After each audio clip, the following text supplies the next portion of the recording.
कहा जाता है हर युग में एक ऐसा योद्धा जन्म लेता है जो शत्रु को नहीं, भाग्य को चुनौती देता है।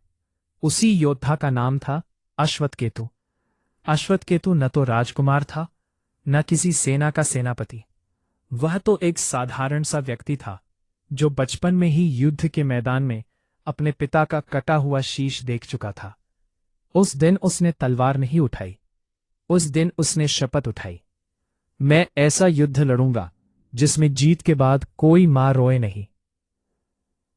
बाद ही जब रक्तापाश नाम का क्रूर सम्राट पूरे आर्यावर्त को आग में झोंक चुका था, तब लोग एक ही नाम फुसफुसाने लगे, अश्वत्थकेतु। वह युद्ध भूमि में आया, बिना नारे, बिना क्रोध, बिना घमंड। उसकी आंखों में आग नहीं थी, उसमें निश्चय था। रक्तापाश हंसा और बोला, मेरी सेना समुद्र है और तुम एक अकेली नाव। अश्वत्थकेतु ने उत्तर दिया, समुद्र को नाव नहीं डुबोती, दिशा डुबोती है।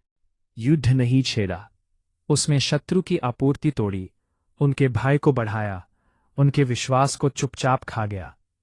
जब अंतिम दिन आया, रक्तपाश की सेना थी, पर युद्ध करने की इच्छा नहीं। और जब रक्तपाश स्वयं सामने आया, अश्वत्थकेतु ने तलवार म्यान में ही रखी।